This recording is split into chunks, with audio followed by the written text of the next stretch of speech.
جن لوگوں نے آج اپنے طاقت کے بلبوتے، اپنے تخت کے بلبوتے، اپنی سیاست کے بلبوتے یہ اعلان کرنا شروع کیا کہ ہم مسلمانوں کو کاٹیں گے، ماریں گے، قتل کریں گے، اسلام کو مٹائیں گے، خاک مٹائیں گے، تم سے تمہاری کھجلی نہیں مٹائی جا سکتی۔ کیا خاک مٹاؤ؟ تم کیا سمجھتے ہو اسلام کسی محلے کا مذہب ہے؟ کسی ایک بستی کا دین ہے؟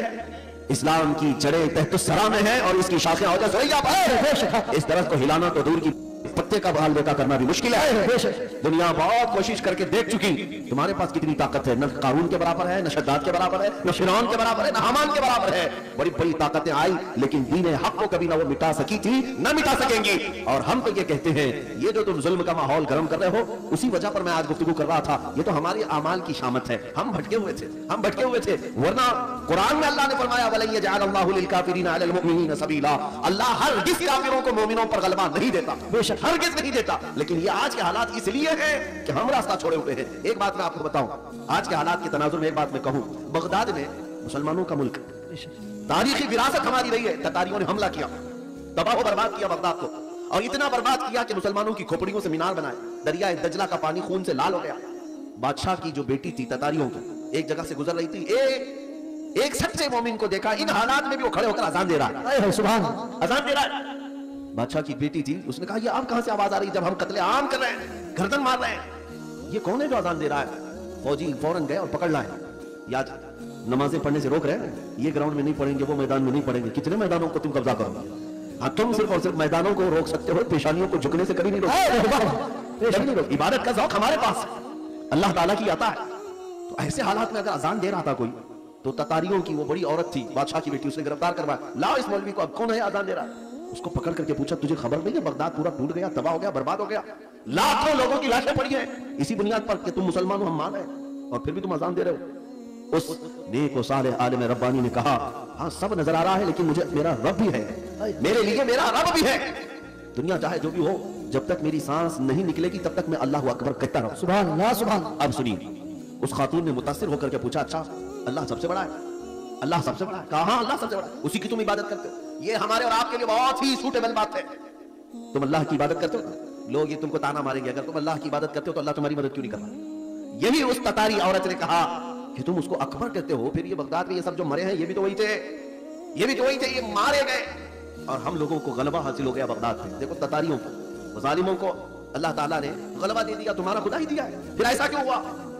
بہت پتے کی بات سنیے، اس عالم دین نے کیا کہا کہ خاتون میں تجھے ایک مثال بتاتا ہوں، تم نے دیکھا ہوگا کہ بھیڑ بکریاں پالنے والا کوئی چرواہا بکریاں لے کر کے چلتا رہتا ہے، راستے پر چلتا ہے، ہوتا ہوگا نا اب یہاں بھی ریوڑ، جی بکریاں چلتی رہتی ہیں، لیکن بکریاں پالنے والا ساتھ میں کتا بھی پالتا ہے۔ بکری اور کتے کا کیا لینا دینا، کون سا تعلق ہے؟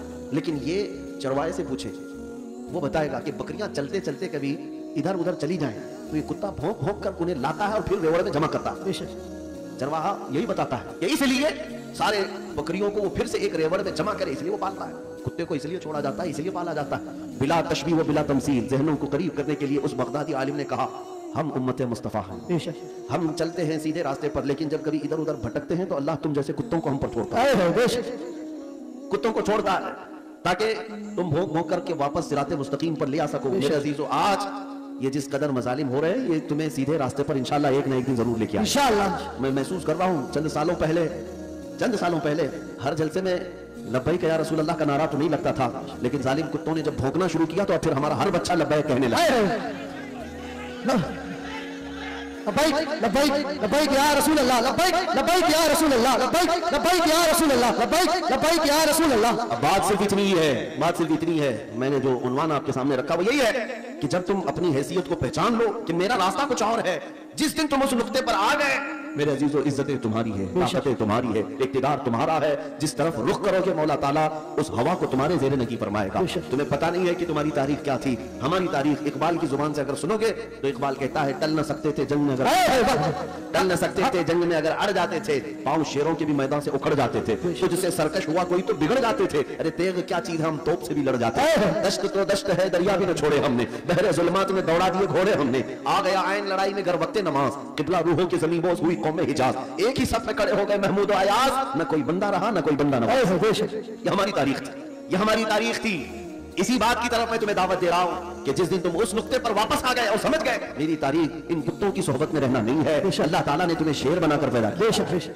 हाँ, अल्लाह तबारक व तआला ने तुम्हारे मुतालिक कुरान में फरमाया कुंतुम खैर उम्मतिन उखरिजत लिन्नास, तुम खैर उम्मत हो जो लोगों में अल्लाह तबारक व तआला ने तुम्हें बनाया है। लिहाजा ऐसे वैसे की तरफ तुम्हें देखने की जरूरत नहीं। मुझे अफसोस इस बात का होता है जब हमारा नौजवान ये कहता है नई फिल्म आई है उसमें फला एक्टर है, फला हीरो है, बाल उसकी तरह, कपड़े उसकी तरह, पैंट फाड़ लिया, सिर्फ एक नचनिया को देख करके, एक मुजरा करने वाले को देख करके अपना आपा खो गया, अपने आप को बदल लिया। और हमारे घर की खवातीन सुबह से शाम तक सीरियल के सामने, टेलीविजन के सामने और ख्वाब वही सजा रही हैं कि शायद हमारा भी घर ऐसा ही हो, हमारा लिबास भी ऐसा ही हो। मेरे अजीजों, दुनिया क्या करती है इसकी तुम्हें फिक्र नहीं होनी चाहिए। औरतें अगर किसी को देखती तो वो सैयदा कायनात फातिमा तो ज़हरा को देखती, कम से कम ये सीरत का मुताला करती कि उनका दुपट्टा कैसा था, उनका लिबास कैसा था, उनके रहन सहन कैसे थे। इसको छोड़कर इन्होंने आज मजाजी इश्क के और मजाजी ये स्क्रीन के ऊपर अपने दिल दे बैठे। और इसी तरह मर्दों की हालत भी यही है, नौजवानों की। ऐ नौजवानों, तुम्हारे हाथ में बंगड़ियां तक इन्होंने पहना दी, कानों में बालियां तक पहना दी, बालों में चोटियां तक ला दी, क्या क्या कर दिया। यहाँ हमारे अच्छे भले मर्द को औरत बना दिया, जी औरत भी नहीं मुखन्नस बना दिया। और इस पर ये मजीद ये समझता है कि ये फैशन है, ये फैशन है। यानी इधर से उधर से फाड़ करके पहनने वाला, नंगा घूमने वाला अगर फैशन ज़दा है तो फिर कुत्ता और भैंस बैल बकरी ये ज्यादा फैशन ज़दा है, क्योंकि वो तो कपड़े ही नहीं पहनते। अगर नंगा होना ही फैशन है तो जानवर सबसे बड़े फैशनेबल है। मेरे अजीजों, जंगली दुनिया को न देखो, जो जंगल राज बनाना चाहती हो उनको ना देखो। अगर तुम्हें जिंदगी के ईमान के मजे लेना है तो मदीने वाले की तरफ देखो। नबी पाक सल्लल्लाहु अलैहि वसल्लम के अखलाक से बढ़कर किसी के अखलाक है नहीं, उनसे बेहतर किरदार किसका हो सकता है। मेरे अजीजों, आज दुनिया अगर तुमसे भी मुंह फेर रही है तो इसकी वजह यही है कि तुम्हें खुद नबी पाक की सीरत नहीं मालूम। एक मैं अपनी बात बताता हूं तजुर्बे की। एक बार एक ट्रेन से मैं उतर रहा था, एक नौजवान ने, मीलाद का दिन था 12वीं शरीफ का, उसने मुझसे पूछा कि कोई ऐसा अमल बता दीजिए जो रसूलुल्लाह को खुश करता। सुभान, रबीउल अव्वल शरीफ में आप भी कुमकुमे लगाते होंगे, सजाते होंगे ना गलियां, जुलूस भी निकालते हैं, सारी चीजें करते हैं, लेकिन कुछ काम और भी है तुम्हारे जिम्मे।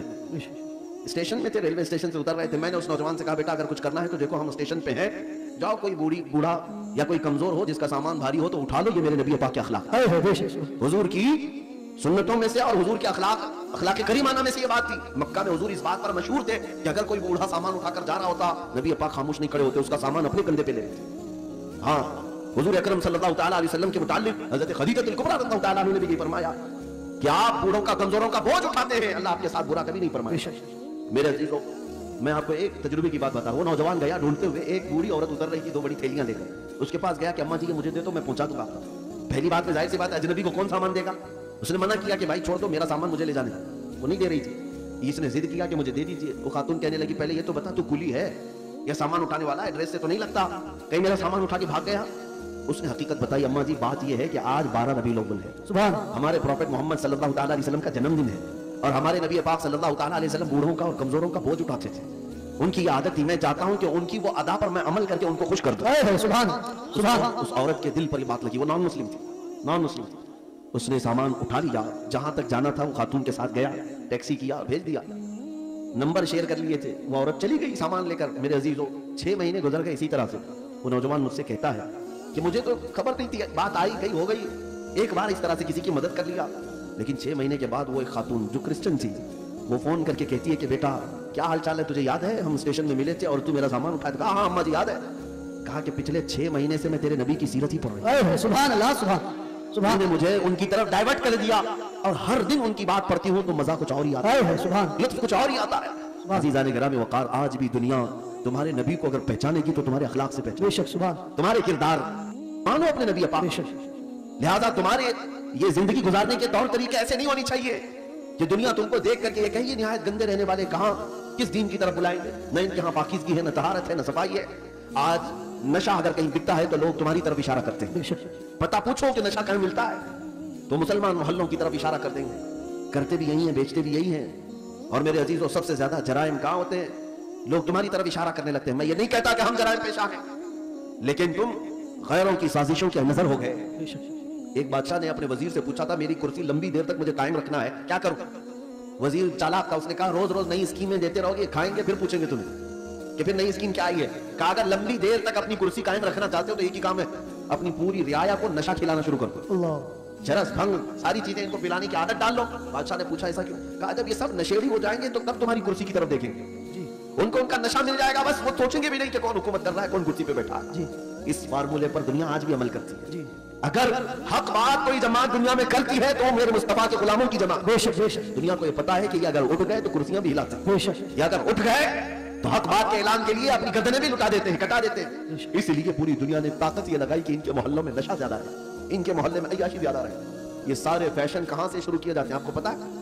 आज सऊदी अरब पूरी दुनिया का टारगेट बना हुआ है, इजराइल वहां उतरा हुआ है, अमेरिका वहां उतरा हुआ है, रशिया यूके सब वहां उतरे हुए हैं। हम तो उसे मरकज इस्लाम मानते हैं, मक्का मुकर्रमा और मदीना तैयबा होने की वजह से, इसलिए नहीं कि बादशाही हुकूमत है। लेकिन जिनको पूरी दुनिया में अपने फैशन फैलाना था फैला देते, लेकिन अरब में क्यों गए? इसलिए कि उन्हें पता है, बहुत जमाने पहले इकबाल ने कहा था, यूरोप अगर किसी बात से घबराता है ना मुसलमानों से, तो किस बात से? ये फाका कश मौत से डरता नहीं जरा, रूह मोहम्मदी इसके बदन से निकाल दो, रूह मोहम्मदी इसके बदन से निकाल दो। अरब को देख करके अजम के तखय्युलात इस्लाम को हिजाज और यमन से निकाल दो। ये इकबाल ने बहुत पहले 100 साल पहले कहा था, आज उस पर दुनिया अमल कर रही है। पूरे सऊदी को यहूदी बनाने में कोई कसर नहीं छोड़ी जा रही। डांस क्लब वहां आज सैकड़ों सिनेमा हॉल खोल दिए गए सऊदी अरब में जी। मक्का मुकर्रमा और मदीना तैयबा में बाजारों में नशा पहुंचा दिया गया जी। मैंने खुद देखा है, अगरचे वहां पर मौत की सजा रखी गई लेकिन वहां तक भी पहुंचा दिया। नशा का मतलब सिर्फ सिगरेट बीड़ी की बात नहीं कर रहा हूं, कोकेन अफीम हेरोइन जैसी नशा की चीजें पहुंचा दी गई। नंगेपन को रिवाज दिया जा रहा है, नई नई बीच बना करके समंदर के किनारे नंगे जिस तरह लेटते हैं, दुनिया ये चाहती है कि मोहम्मद अरबी के गुलाम भी इसी तरह नंगे लेटे। वो हदीस सादिक आ गई, मेरे आका ने फरमाया था, यूशकु अन तदाअ अलैकुमुल उमम कमा तदाअ अल अकिलतु इला क़ुसअतिहा। हुजूर फरमाते हैं करीब एक जमाना आएगा, तुम देखोगे सारी कौमें मेरी उम्मत पर झपट पड़ेंगी जैसा भूखा बर्तन पे झपटता है। ये सब के टारगेट हम ही बने हुए आज। अखलाक तुम्हारे अंदर से निकालने के लिए क्या क्या किया जा रहा है जानते हैं? ये इंटरनेट इस तरह से आसान करके तुम्हारे हाथों में दिया गया और नौजवान को आजादी के नाम पर खुला छोड़ दिया गया। नौजवान लड़का हो कि लड़की हो, इसे खबर भी नहीं है कि तुम्हारे हाथ में एटम बम की तरह से एक हथियार आया है। ये हो सकता है दुनिया को न तबाह करे, लेकिन तुम्हारा ईमान और अखलाक मुकम्मल तबाह कर रहा है। एक दो नहीं सैकड़ों नौजवानों के मैसेज मेरे पास है जिन्होंने 25 से 30 साल के बीच में ही अपनी जवानी बर्बाद कर ली। क्या करते क्या थे? इस मोबाइल की दुनिया में दाखिल होकर उन्हें ऐसा लगता है कोई नहीं देख रहा है, पोर्नोग्राफी करते रहो, बेहयाई की फिल्में देखते रहो, नंगी तस्वीरें देखते रहो। मेरे अजीजों, मैंने एक डेटा निकाला था लॉकडाउन के मौके पर, उसमें जो इंटरनेट में सर्च करने का जो डेटा आता है कि किस चीज को कितनी बार सर्च किया गया है, तो पता है आपको, हैरत होगी, एक रिपोर्ट आई है इस लॉकडाउन के बीच में 95% अगर नेट में कोई चीज सर्च हुई है तो पोर्नोग्राफी, गंदी तस्वीरें और नंगी तस्वीरें देखने के लिए सबसे ज्यादा सर्च किया गया है। ये क्या हो रहा है? आपको अंदाजा भी है कि दुनिया तुम्हें तबाही के किस दहाने पर ले जाना चाह रही है। मैं आज ये बातें खुलकर इसलिए अर्ज कर रहा हूं कि अगर आज तुम बेदार नहीं हुए, कल तुम्हारे आने वाले बच्चे ये ना पूछे कि मोहम्मद किसका नाम था। सुभान रब्बिल आलमीन। कुरान क्या चीज है? क्योंकि मैंने ये जिद्दा में, अरब में, सऊदी अरब में एक शेख को कहते हुए सुना, अरबों ने अपने बच्चे ऑस्ट्रेलिया में, अमेरिका में पढ़ने के लिए बचपन में ही डाल दिए थे, और जब बच्चे वो जवान होकर के आए तो अपने बाप से इस बात पर लड़ने लगे कि अल्लाह एक ही क्यों है। ये कहां की बात कर रहा है? अरब की बात कर रहा हूं। आज यहाँ के भी हालात कोई दिगर नहीं है। तुमने भी बच्चे पैदा होते बोलते ही दूसरों की झोली में डाल दिया। तुम ये चाहते हो कि मेरा बच्चा फर अंग्रेजी बोलने लगे तो बहुत बड़े कमाल का मसला है, बहुत पहुंचा हुआ बच्चा है। तुम्हें पता ही नहीं कि दुनिया अपने कदमों में गुलाम बनाने के लिए सारे हथियार लाकर रख चुकी है। लेकिन फिर भी मैं अपनी इस किश्ते वीरान से मायूस नहीं। इस दुनिया ने जो करना था सब कर लिया है।